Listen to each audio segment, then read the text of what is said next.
Good morning and welcome to One Baha'i, that regular show where I just sit back and talk a little bit about the Baha'i faith from my own personal perspective. It's nothing official, just me, one individual, and my cat usually. It never fails. As soon as I start talking, my cat wants to come up and cuddle and have pets. So, I noticed an interesting phenomenon a number of years ago. The Universal House of Justice regularly puts out compilations, and we dutifully study them and look at them and say, yay, they're wonderful. But it's not until about 10 years later that we really discover the importance of that particular compilation.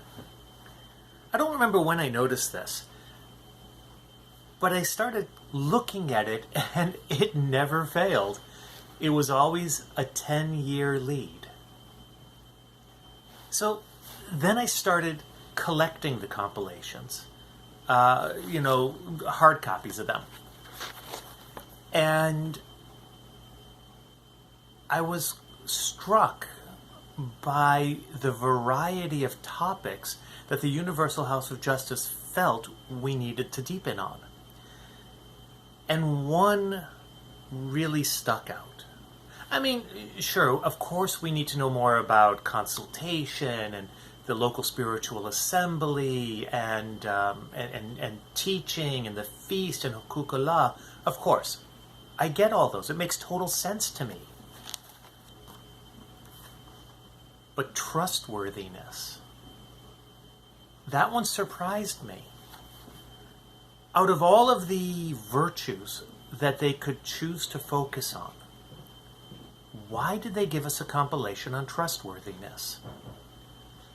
And then sometime around the late 90s, I noticed that there was a growing distrust of institutions, not Baha'i institutions, but institutions in society. And this growing distrust of them stemmed, as far as I could tell, from their lack of trustworthiness. And really, it's just gotten worse and worse ever since then. And what distinguishes the Baha'i community is our trust in our institutions and their trustworthiness. Remember, I trust you, you are trustworthy, you are worthy of my trust. So this compilation on the importance of trustworthiness, being worthy of somebody's trust, really struck me as insightful. So one day, I was sitting at a cafe in Winnipeg, and I started studying it. I got a nice cup of coffee and a muffin, got out my pad of paper and a pen, and I started reading. And on the very first quote, I was stuck. I mean, it's a beautiful quote. I love it. It's one of my favorites. Oh, sorry. On the second quote, I got stuck. It's one of my favorites. And I started reading it, and a friend of mine came in, Liz. Now, Liz, she must have been about 13, 14 years old, and she was living on the streets. And I would regularly buy her a cup of coffee and we would talk. And she came in, kind of bounced in her ripped jeans and ripped jacket, and bubblingly said, "Hey, Mead, how's it going? What are you reading? You look stumped." So I read her this quote. "Regard thou faith as a tree. Its fruits, leaves, boughs, and branches are and have ever been trustworthiness, truthfulness, uprightness, and forbearance."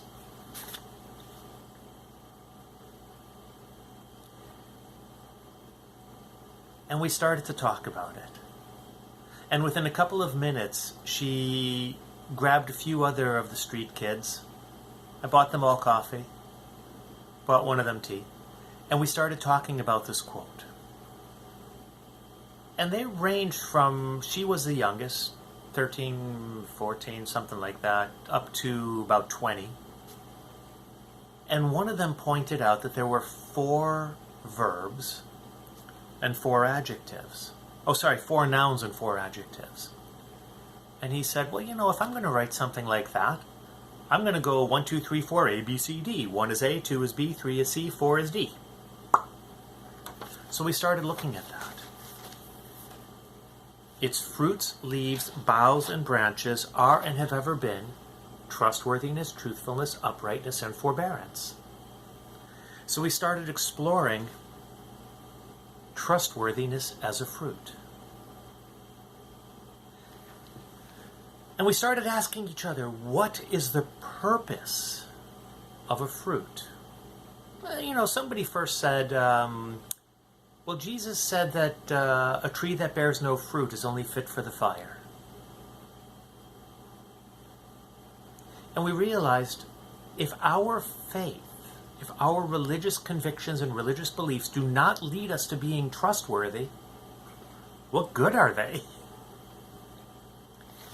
And somebody else said, the fruit is the purpose of the tree.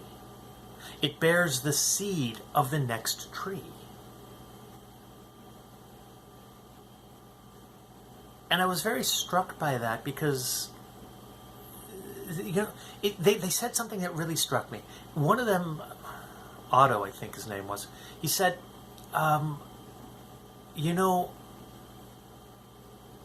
never been interested in religion, but you talk with me as if I'm a human being, and you listen to what I say, and I have always found you trustworthy.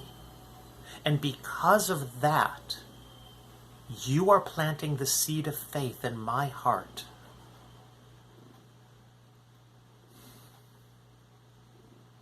I was very much touched by that. And honestly, I hadn't thought of myself as teaching him the faith. I don't know if he ever declared. I don't think he did. And it doesn't matter because he said that just meeting somebody who was religious, who was trustworthy, who honored his path, helped him develop a faith in his heart. And somebody else pointed out that a tree, when it bears fruit and the fruit goes to seed, it doesn't plant the seed right next to the tree. It actually plants it a little away. An apple is carried off by an animal, and the seed is planted elsewhere. So sometimes the parent tree never sees the younger tree. Someone else said that that a fruit is refreshing. On a hot summer's day, biting into a crisp apple. Oh, she said, that's so refreshing. And she said, and when I meet someone who is trustworthy, that's refreshing. And somebody else piped up, and it's nutritious. It feeds our spirit. Remember, these were street kids. These were the dregs of society that almost everybody had given up on. And these were the thoughts that they had. It was such an insightful discussion to me.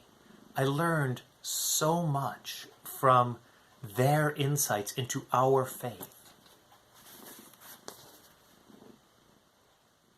The fruit of the tree is trustworthiness.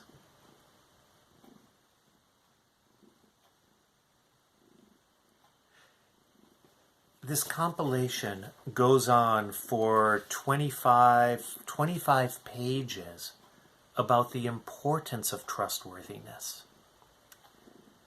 And one of the things I've been looking through, one of the things I've been looking for as I look through it is how to develop trustworthiness. And I haven't found anything. I think it's that first, we don't commit ourselves beyond our abilities. Baha'u'llah, in one of the tablets, I think it's actually in the Kitab Khan tablet of the True Seeker, where he says, don't violate the sanctity of thy word. When we give our word, we are giving a trust. And we need to be worthy of that trust. So we need to be careful not to commit beyond that which we are capable.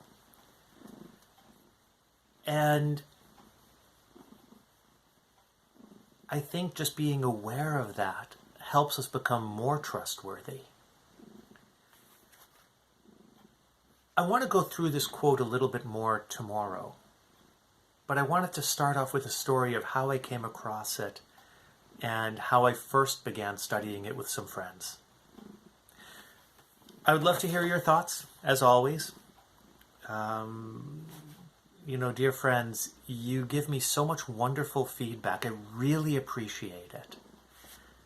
So if you have any thoughts on this quote, it's the second quote in the Trustworthiness compilation. Regard thou faith as a tree. Its fruits, leaves, boughs, and branches are and have ever been trustworthiness, truthfulness, uprightness, and forbearance. I'll talk about it a little bit more tomorrow. In the meantime, I hope you enjoy your day. And, it's the usual. Hit subscribe, hit like. I hate doing that sort of advertising, but evidently it makes a difference. So thank you very much for joining. We'll talk tomorrow.